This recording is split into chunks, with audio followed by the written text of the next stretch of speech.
दोस्तों नमस्कार। दोस्तों, किसान आंदोलन कर रहा है और सरकार 3 कानून इस देश में लागू कर रही है।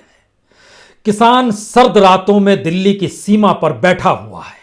वो चाह रहा है कि एमएसपी किसी भी हाल में कानूनी दर्जा पा जाए, लेकिन सरकार ने ऐसी व्यवस्था कर दी है कि एमएसपी के तहत खरीदने वाली जो संस्था एफसीआई है वही दिवालिया हो जाए।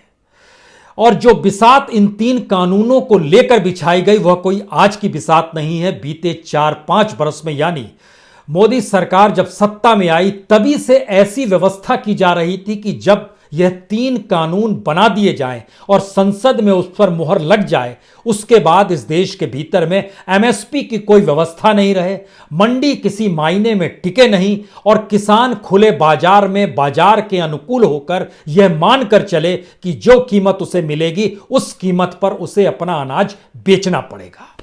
आप कहेंगे सब कुछ जब तय है तो फिर सरकार बातचीत का दिलासा क्यों देना चाहती है? शायद सबसे बड़ा सवाल यही है और हमें लगता है कि आज इसकी परत दर परत को आप समझने की कोशिश कीजिए, क्योंकि एमएसपी के तहत किसानों से जो संस्था खरीद करती है वह फूड कॉरपोरेशन ऑफ इंडिया है। फूड कॉरपोरेशन ऑफ इंडिया 1965 में बनाई गई थी, लाल बहादुर शास्त्री ने बनाई थी। उनके जहन में 4 सवाल थे जिसको लेकर उस वक्त एफसीआई बनाई गई। ये चारों सवाल 2020 में बेमानी हो चुके हैं। यानी उस दौर की जो सोच थी वह 2020 में मोदी सरकार के दौर में कहीं नहीं टिकती है। किसानों की पीढ़ियां चाहे ये समझे कि इस देश के भीतर में मिनिमम सपोर्ट प्राइस होता है, चाहे वो समझे कि उसके लिए सिंचाई के साधनों की उपलब्धता सरकार को करनी चाहिए, बेहतरीन फर्टिलाइजर देना चाहिए, शानदार बीज और गुणवत्ता वाला बीज देना चाहिए, लेकिन सरकार ने ऐसी व्यवस्था इन्हीं 3 कानूनों के जरिए की है कि जो इन 3 कानूनों को मानेगा उसके लिए सारी चीजें हैं, बाकियों के लिए कुछ भी नहीं है। और जो इन 3 कानूनों को मान लेगा उसके बाद वह मजदूर की स्थिति में आ ही जाएगा। तो आइए जरा परत दर परत को समझाने की कोशिश भी करते हैं और जरा समझ भी लीजिए, क्योंकि सरकार तो कानून लागू इस देश के भीतर में कर चुकी है, किसान चाहे आंदोलन करता रहे। लाल बहादुर शास्त्री ने जिन 4 बातों को सोचा था उसमें उनके जहन में बहुत साफ था कि गरीब किसानों को एमएसपी जरूर मिलनी चाहिए, जिससे वह किसानी से जुड़ा रहे। इस देश को किसानों की जरूरत है। ऐसा ना हो कि बाजार के मोल भाव में उस गरीब किसान को कोई कीमत ही ना मिल पाए जो लागत भी उसकी लगती है। इसीलिए एफसीआई को बनाया गया। पीडीएस सिस्टम यानी राशन दुकानों से जो सब्सिडाइज यानी सस्ते तौर पर गेहूं चावल मिलता है वह इस देश के भीतर में उसकी व्यवस्था एफसीआई के जरिए ही की गई। जो मुश्किल वक्त देश के सामने आता है, जैसे महामारी आ गई, तो ऐसे में एफसीआई के गोडाउन्स में पड़ा हुआ अनाज इस देश में वितरित किया जाए, यह भी सोचा गया। और चौथी स्थिति थी कि बाजार अपने तरीके से कीमत तय ना करने लगे, इसीलिए एफसीआई के गोडाउन्स में पड़ा हुआ अनाज उसको चेक एंड बैलेंस करेगा और कीमत जो है उसी लिहाज से रहेगी जो जनता के अनुकूल हो। लेकिन जिन 3 कानून को लाया गया और जिसे इंप्लीमेंट किया गया उसके बीच में 2 ही स्थिति है। एक, एमएसपी पर खरीदने वाली संस्था एफसीआई का क्या हाल है, यह आपको जानना चाहिए। दूसरा, अगर एमएसपी पर खरीदने वाली संस्था दिवालिया होने की दिशा में बढ़ चुकी है तो इसका मतलब है कि आने वाले वक्त में अनाज कौन खरीदेगा? अनाज कॉरपोरेट ही खरीदेगा। तीसरा सवाल, अगर एफसीआई दिवालिया हो जाएगी तो फिर अनाज को कोई भी कॉरपोरेट कहां पर रखेगा? खरीद के गोडाउन्स में रखेगा। इसीलिए यह 3 कानून लाए गए और जरा सिलसिलेवार तरीके से सबसे पहले एफसीआई पे समझने की कोशिश करने की जरूरत है, क्योंकि एफसीआई एमएसपी पर जब किसानों से अनाज खरीदती है, तकरीबन गेहूं चावल का वह 15% जो है लगभग खरीद लेती है। उसके बाद स्टेट्स को वो भेजती है। जिस कीमत पर खरीदा गया होता है और जो कीमत पर स्टेट्स को दिया जाता है उसमें अंतर होता है, यानी एफसीआई को कुछ घाटा होता है उससे। वह कीमत केंद्र सरकार देती है और केंद्र सरकार जो हर बार बजट बनाती है उस बजट में इसकी व्यवस्था होती है कि यह डिस्ट्रीब्यूशन कॉस्ट और जो भी अंतर आ रहा है गवर्नमेंट इसको रीइंबर्स कैसे करेगी। और इन दोनों परिस्थितियों में जो देश के भीतर में फूड सब्सिडी बजट होता है उसके हिस्सेदारी में जो एफसीआई को पैसा मिलता है उसी में से मिलता है। मसलन आपको एक उदाहरण के तौर पर दें तो अगर एफसीआई का काम है कि ऑपरेशनल कॉस्ट उसको चाहिए, उसको प्रिक्योरमेंट यानी जमा करना है, उसको ट्रांसपोर्टेशन चाहिए जो अलग अलग राज्यों में वह पहुंचाती है, राशन दुकान तक पहुंचाती है, स्टोरेज करती है, सप्लाई करती है, इन सब पे खर्च आता है। और जो बजट जैसे 2018-19 का बजट देखिए, उसमें सरकार ने जो कुल फूड सब्सिडी बजट था जो कि नेशनल फूड सिक्योरिटी एक्ट के तहत था, उसमें लगभग 1,70,000 करोड़ रुपए उस बजट का हिस्सा था। उसमें से 1,40,000 करोड़ रुपए उसने एफसीआई को देने थे, लेकिन उसने उतने पैसे नहीं दिए। अब एफसीआई क्या करेगा, कहां से पैसा लाएगा? और यह स्थिति क्यों इस दौर में बढ़ती चली गई? तो क्या एफसीआई अपने गोडाउन्स में अब अनाज भी नहीं रख पा रही है क्या? यहीं से एक बात शुरू होती है कि इस देश के भीतर में कानून लाने से पहले कानून को लागू करने की परिस्थितियां पैदा करने की शुरुआत हो चुकी थी। इस सिलसिले को जरा समझने की कोशिश कीजिए। हमारे पास कुछ सरकार के ही बजट के डॉक्यूमेंट्स हैं जिसके जरिए समझ पाएंगे, कुछ एफसीआई के डॉक्यूमेंट्स हैं, इनके जरिए समझिए। जब मनमोहन सिंह की सरकार थी उस समय एफसीआई के ऊपर कर्ज जो था वो 91,401 करोड़ का था। 91,401 करोड़ का कर्ज एफसीआई पर था और यह कर्ज उससे पहले के 10 साल में बढ़ते बढ़ते यहां तक पहुंचा था। लेकिन जब मोदी सरकार आई तो उसने एफसीआई को जो पैसा मिलना चाहिए, जो बजट एलोकेशन होता है, वह भी कम करना शुरू कर दिया और पैसा दिया नहीं। तो वो पैसा कहां से लाएगी? तो पहले समझिए पैसा कितना उसके ऊपर कर्ज बढ़ता चला गया। 2014-15 में यानी फर्स्ट ईयर में ही लगभग उसमें 10,000 करोड़ का इजाफा हो गया, यानी 91,000 करोड़ से बढ़कर वह 1 लाख करोड़ पर पहुंच गया एफसीआई का घाटा। ये 14-15 की बात है। 16-17 में यह और बढ़ा और 1,32,000 करोड़ तक पहुंच गया। 17-18 में यह फिर बढ़ा और 1,92,000 करोड़ तक पहुंच गया। 2018-19 में यह बढ़कर 2,65,732 करोड़ तक पहुंच गया। और आखिरी खाका जो निकल कर आया, जो कि 19-20 के फाइनेंशियल ईयर तक का है, यानी मार्च 2020 तक, यह 3,15,000 करोड़ तक पहुंच गया। उस औसत से आज की तारीख में एफसीआई लगभग 3.5 से 4,000 लाख करोड़ के घाटे में चल रही है, या कहिए उसके ऊपर कर्ज है। वो कर्ज चुकता कैसे करेगी? सरकार भी पैसा जब उसके बजट एलोकेशन का ही नहीं दे पा रही है तो एफसीआई क्या करेगी? सरकार अपने तौर पर हालांकि कहती है कि आरबीआई पैसा आपको उपलब्ध करा देगा, आप आरबीआई से पैसे लीजिए, और इस रूप में तो एफसीआई ने भी पैसे उठाने शुरू किए 3-4 तरीके से। एक, उसने कैश क्रेडिट लिमिट जो उसकी थी उसको उसने बैंक से उठाया पैसा। बैंक के एनपीए में भी एफसीआई द्वारा लिए गए पैसे का योगदान है। दूसरा स्थिति उसने आया कि सरकार ने कहा कि हम कुछ बॉन्ड्स जो हैं जो कन्वर्ट किए जा सकते हैं, वो सरकार ने कहा, क्योंकि सरकार के अधीन ही एफसीआई काम करती है, उन बॉन्ड्स को फिर मार्केट में ले आई। तीसरी स्थिति लेकर आई जो शॉर्ट टर्म लोन लिमिट होता है जो सरकार अपने तौर पर सिक्योर करती है, उसके जरिए। और चौथी स्थिति थी एनएसएसएफ।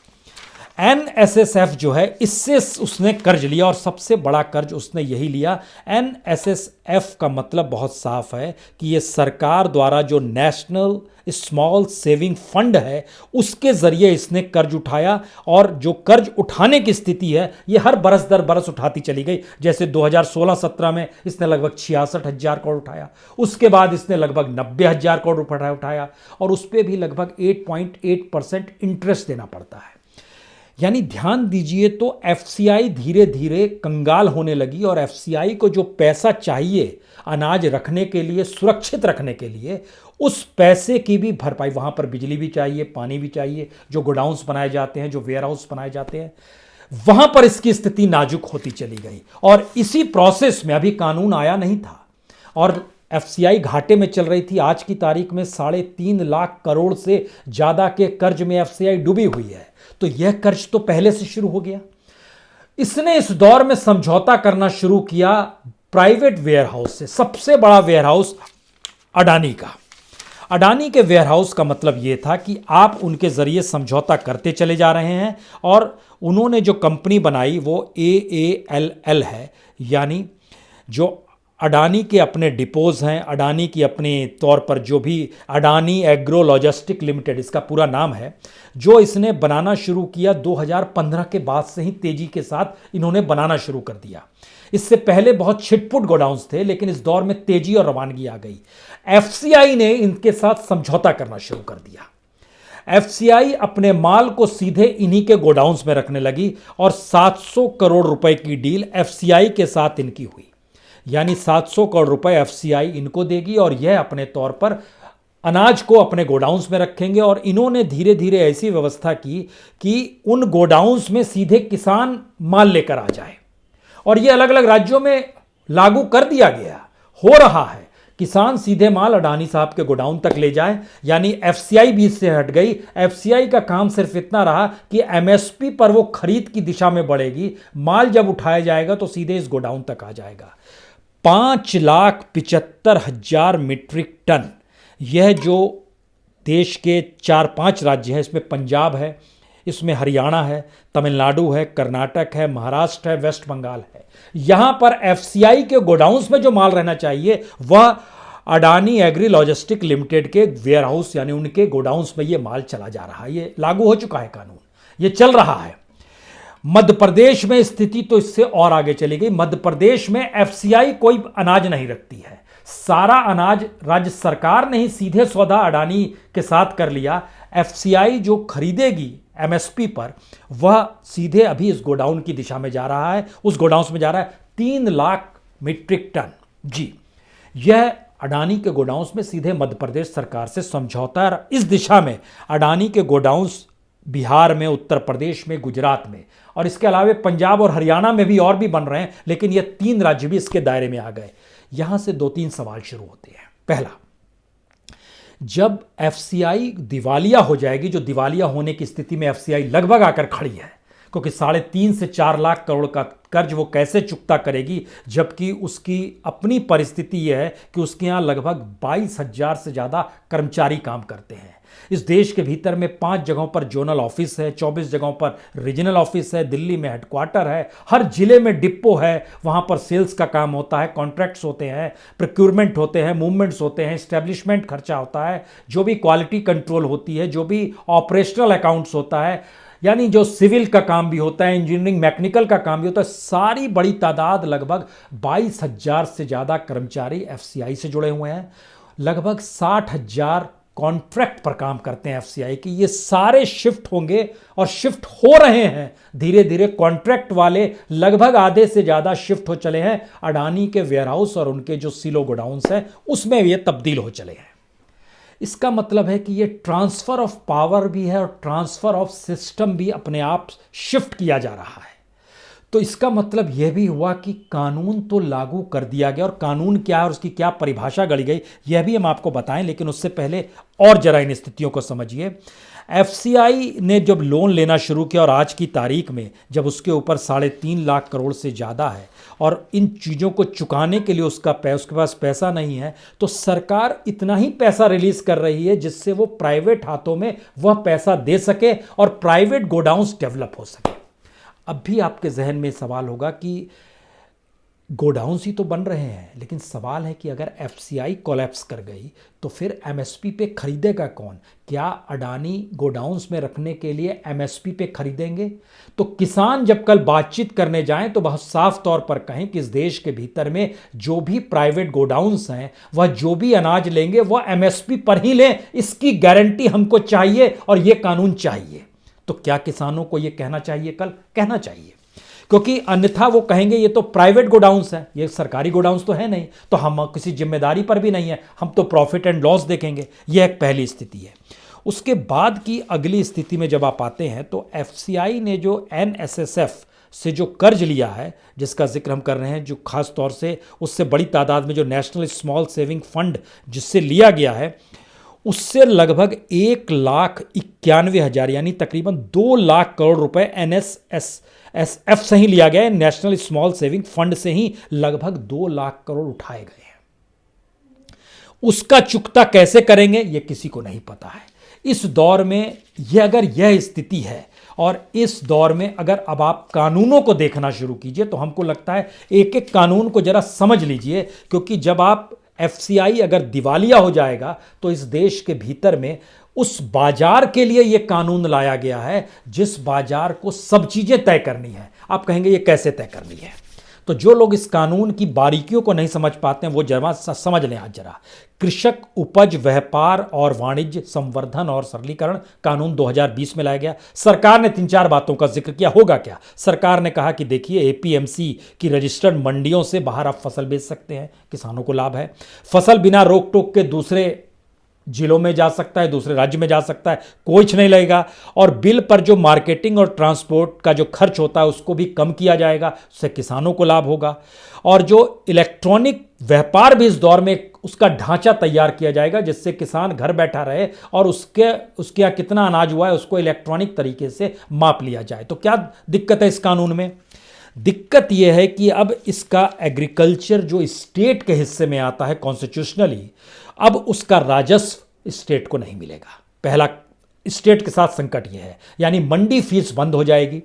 जो आड़ती और कमीशन एजेंट है वो खत्म हो जाएंगे। आप कहेंगे तो अच्छी बात है, आड़ती और कमीशन एजेंट खत्म हो गए, इसमें क्या दिक्कत है?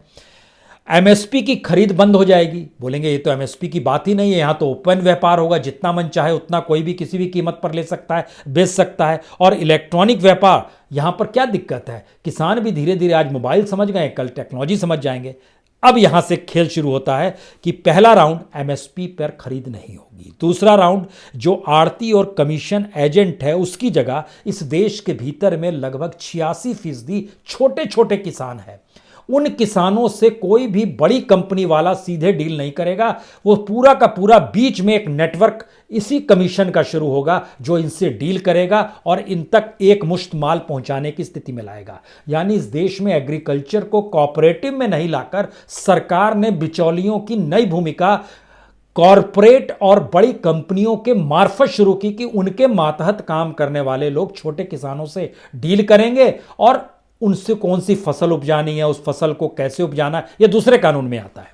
यह पहले कानून की स्थिति है। दूसरा कानून जो बनाया गया जो खास तौर से कृषक कीमत आश्वासन और कृषि सेवा पर करार कानून है, इसके तहत कहा गया कि कॉन्ट्रैक्ट फार्मिंग होगी, यानी यह भी एक राष्ट्रीय फ्रेमवर्क इसके लिए बनाया जाएगा।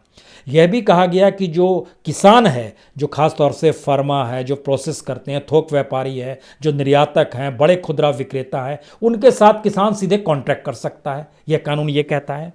और जो कॉन्ट्रैक्ट फार्मिंग करेंगे उनको, यानी इस देश के किसानों को नहीं, जो भी कॉन्ट्रैक्ट फार्मिंग करेगा इस कानून में दर्ज है, उनको गुणवत्ता बीज उपलब्ध कराएंगे, उनको तकनीकी सहायता देंगे, उनको फसल स्वास्थ्य पर ध्यान देंगे, उनको कर्ज लेने की सुविधा होगी, उनको फसल बीमा की सुविधा होगी। इसका मतलब क्या है? इसका मतलब है कि जो इस कानून के तहत नहीं काम करेगा उन किसानों के लिए ना तो बीज उपलब्ध है, ना टेक्नोलॉजी उपलब्ध है, ना फसल स्वास्थ्य योजना उपलब्ध है, ना कर्ज लेने की सुविधा उपलब्ध है, ना बीमा उपलब्ध है।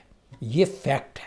और शायद इसके बाद किसानों के सामने इस कानून के साथ मजबूरी हो जाएगी कि जो भी आएगा उसके अनुकूल उन्हें उपजाना होगा, काम करना होगा। और छोटे किसानों को तो ये बिचौलिए जो हैं बीच में खड़े होंगे, बड़ी कंपनियों के जो एजेंट्स होंगे, उनके मातहत इनको काम करना होगा। और जो बात आ रही है इसमें और शानदार चीज़ है कि इस कानून को लागू करते समय सरकार ने कहा कि इसमें बड़ी तादाद में प्राइवेट सेक्टर तभी आएगा जब कानूनी अड़चनें खत्म हो जाएंगी। कमाल का रिफॉर्म है ये। कानूनी अड़चनें खत्म हो जाएं तो प्राइवेट इन्वेस्टर्स आ जाएगा, यानी कानून की मदद लेने की स्थिति में किसान भी नहीं रहेगा।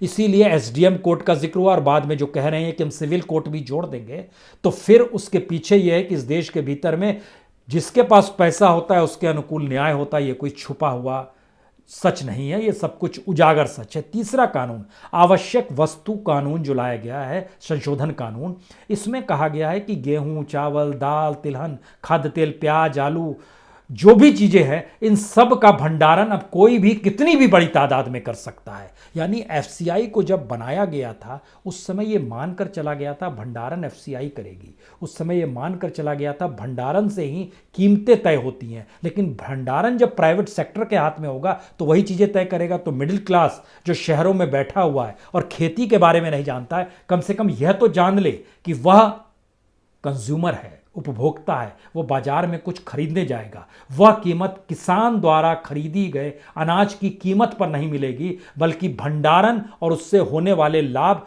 जो रिटेल सेक्टर और गोडाउन्स पे जिनका कब्जा होगा, जिसका जिक्र बार बार अंबानी अडानी का आ रहा है, ये कहीं ना कहीं अब तय करेंगे कीमत उस मिडिल क्लास के लिए जो अभी बड़ी सुविधा के साथ कम पैसे में 2 जून की रोटी मुहैया उसको हो जाती है, वह मुश्किल होने वाली है। सवाल यह है कि इसमें क्या वाकई प्रतिस्पर्धा शुरू होगी या मोनोपोली आ जाएगी। बहुत साफ है, जिसके पास पैसा होता है उसकी मोनोपोली होती है, कोई छुपा हुआ नहीं है। खेती के इंफ्रास्ट्रक्चर पर जो निवेश बढ़ेगा, उस निवेश में यह कानून कहता है cold storage, food supply chain और आधुनिकीकरण होगा। ये तीनों स्थितियां बतलाती हैं कि किसान सामान्य तौर पर कोल्ड स्टोरेज के लिए निर्भर होगा, सामान्य तौर पर किसान अपने माल को बाजार में बेचने के लिए भी निर्भर होगा, और टेक्नोलॉजी तो उसके पास आएगी नहीं, क्योंकि ये कानून का विरोध कीजिएगा तो फिर टेक्नोलॉजी सरकार नहीं देगी। तो सरकार किसानों का हित कैसे चाहती है, शायद यह भी एक सवाल है। और सबसे बड़ा सवाल यह है कि इस पूरी प्रक्रिया में उस बाजार के लिए यह कानून बनाया गया है जिस बाजार के प्लेयर्स जो हैं पैसे वाले लोग हैं। किसान इस मार्केट का प्लेयर नहीं है, लेकिन किसान इस मार्केट में अपने प्रोडक्ट्स को कम कीमत पे बेचने की स्थिति में लाने वाला शख्स होगा, जो धीरे धीरे मजदूर में तब्दील होता चला जाएगा। और सरकार ने ये सारी चीजें लागू कर दी है। लागू इसलिए हम कह रहे हैं बार बार आपसे, एक तो एफसीआई का दिवालिया होना, दूसरा सरकार ने अपने रिफॉर्म में बहुत साफ तौर पर डॉक्यूमेंट में लिखा है 2022 तक वह एक्सपोर्ट दुगना कर देगी। और पिछले दिनों वॉलमार्ट जो उनके वेयरहाउस इंडिया में बहुत जगहों पर बन चुके हैं, वह भी कह रहे थे कि 2026-27 तक हम 10 गुना ज्यादा एक्सपोर्ट करने लगेंगे। किस आधार पे कह रहे थे? वह भी एग्रीकल्चर से जुड़े हुए प्रोडक्ट का एक्सपोर्ट। आधार यही है। तो सरकार लागू कर चुकी है, इसको वॉलमार्ट जानता है, इसको अडानी जानते हैं, इसको अंबानी जानते हैं, और वो अपने तरीके से काम कर रहे हैं। किसान हैरान परेशान है कि अगर ये चीजें लागू होती चली जा रही हैं, उसने भी महसूस किया है बीते 3-4 बरस में कि ये लागू हो रही है और उसकी स्थिति नाजुक हो रही है। इसीलिए वो संघर्ष कर रहा है, इसीलिए वो सड़क पर है, इसीलिए सर्द रातें उस पर असर नहीं डाल पा रही है, क्योंकि आने वाली पीढ़ियों के लिए उसके पास खेत नहीं बचेंगे। यह स्थिति उसकी नाजुक होती चली जाएगी। और खास तौर से ये समझिए, सिर्फ पंजाब का अगर हम जिक्र करें तो वहां पर जो कमीशन एजेंट हैं वो 30,000 हैं, लेकिन इस देश के भीतर में जो छोटे किसान हैं उनके लिए बड़ी कॉरपोरेट्स जब एजेंट्स रखेंगे उनकी तादाद 3 लाख होगी। जो मंडी मजदूर हैं सिर्फ पंजाब में वो 3 लाख हैं, लेकिन ऐसी व्यवस्था इन नए गोडाउन्स के जरिए की जा रही है कि मजदूरों की जरूरत ना पड़े, टेक्नोलॉजी अपना काम करे। चाहे वो रेलवे के वैगन्स आ जाएं, चाहे कंटेनर से सामान आ जाए, चाहे उसको बोरे में बंद करना हो, चाहे प्लास्टिक का बोरा आधुनिक तरीके से सील देता हो, ये सारी चीजें प्रोक्योरमेंट की जो भी है, इसमें मजदूरों की जरूरत नहीं पड़ेगी। तो यह सिर्फ मंडी मजदूर अगर पंजाब में 3 लाख बेरोजगार होंगे, और जो भूमिहीन खेत मजदूर 30 लाख पंजाब में हैं, और इस देश के भीतर में जो भूमिहीन खेत मजदूरों की तादाद है वह तकरीबन 12 से 14 करोड़ के बीच में है। 12 करोड़ 2011 के सेंसस में, उस रेशियो में 2020 में लगभग 14 करोड़ हो चले होंगे। इनकी स्थिति क्या होगी? और ये आने वाले वक्त में मजदूर भी नहीं रह पाएंगे, यह तो सिर्फ गरीबी की रेखा से नीचे रहकर उस फूड सिक्योरिटी बिल पर जाएंगे जिसके जरिए इनको 2 जून की रोटी सरकार मुहैया करा दे। लेकिन इस दौर में पीडीएस सिस्टम भी हमारा खत्म किया जाएगा, क्योंकि जो इकोनॉमिक सर्वे जो लास्ट आया उसमें जो सरकार के सलाहकार हैं सुब्रमण्यम साहब, उन्होंने कहा कि ये पीडीएस सिस्टम का बोझ आप क्यों उठाते हैं?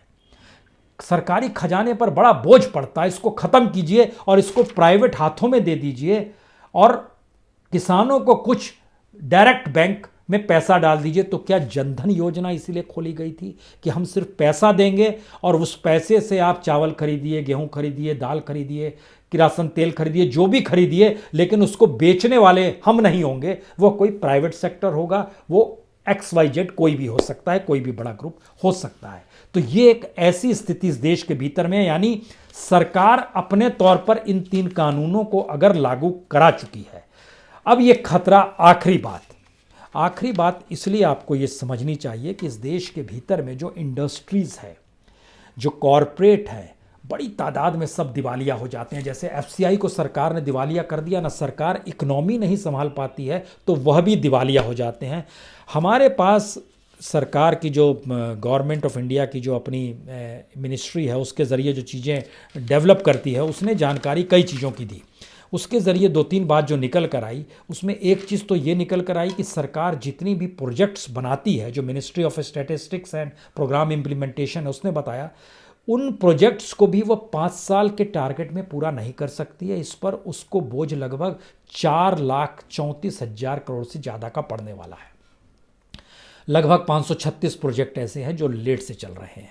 इन बातों का जिक्र इसलिए क्योंकि एफसीआई रिवाइव करने की दिशा में सरकार नहीं बनेगी, एमएसपी को लागू कराने के लिए कानून सरकार नहीं बनाएगी। ये थोड़ा समझ लीजिए। और इनको समझते वक्त जब आप इस देश के भीतर में दिवालिया होते कॉरपोरेट और इंडस्ट्रीज का जिक्र करेंगे तो उसके आंकड़े आज की तारीख में, आज की तारीख से मतलब है ये हम आपको सितंबर तक का आंकड़ा बता रहे हैं, इस देश में 4008 मामले कॉरपोरेट इंसॉल्वेंसी रेजुलेशन प्रोसेस में फंसे हुए हैं। यानी जो बैंक्रप्सी कोड बना, यानी जो insolvency and bankruptcy board of India बनाया गया, जिसमें कोई दिवालिया हो जाता है तो वह अपने आप को डाल देता है कि इसकी खरीद फरोख्त कीजिए, इसको निपटाइए। तो ऐसे लोगों की तादाद, ऐसी कंपनियों की तादाद 4000 से ज़्यादा है और 270 दिनों में इसे निपटाना होता है। तो 1442 कंपनियां इसमें ऐसी हैं जो 270 दिन हो गया है उनको भी ठीक नहीं कर पाई है। हम सिर्फ ये गवर्नेंस को लेकर कह रहे हैं कि जब आप सरकार से किसान बातचीत करने जाए तो उसके जहन में बहुत सारी चीज़ें क्लियर हो। सरकार इस देश में मार्केट इकोनॉमी लाना चाहती है, मार्केट इकोनॉमी के तहत बड़े प्लेयर्स को खड़ा किया है और बड़े प्लेयर्स के जरिए वो इस देश को चलाना चाहती है। यानी इस देश के भीतर में 12 करोड़ किसान और 14 करोड़ मजदूर की एवज में उसके जहन में 3 बातें साफ हैं कि जो एग्रो के फील्ड में होंगे उसमें टॉप मोस्ट 6 बड़ी कंपनियां जो सरकार के साथ है, जो गोडाउन्स की स्थिति में होगी उसमें 3 बड़ी कंपनियां जिसमें एक अडानी है और 2 विदेशी कंपनियां हैं, उसमें एक वॉलमार्ट भी है, उनके गोडाउन्स काम, उनके वेयरहाउस काम करेंगे। और तीसरा जो प्रीमियम बीमा का दिया जाता है उससे भी निजात मिलेगी और वह भी प्राइवेट सेक्टर के हिसाब से चलेगा। यानी एक मार्केट इकोनॉमी को हम डेवलप कर रहे हैं। लेकिन मार्केट इकोनॉमी के तहत इस देश के भीतर में वह इंडस्ट्रीज क्यों दिवालिया हो गई जिन्होंने बैंक से कर्ज ले लेकर इस देश का एनपीए बढ़ा दिया गया है। और आखिरी बात, बैंक की लूट जिसमें आपका और हमारा पैसा रहता है, उसकी कॉरपोरेट की लूट इतनी ज़्यादा है कि 25 दिसंबर तक तो ब्रैकेट लगाया हुआ था कि नहीं बताएंगे और इंसॉल्वेंसी कोड पे भी काम बंद हो गया था।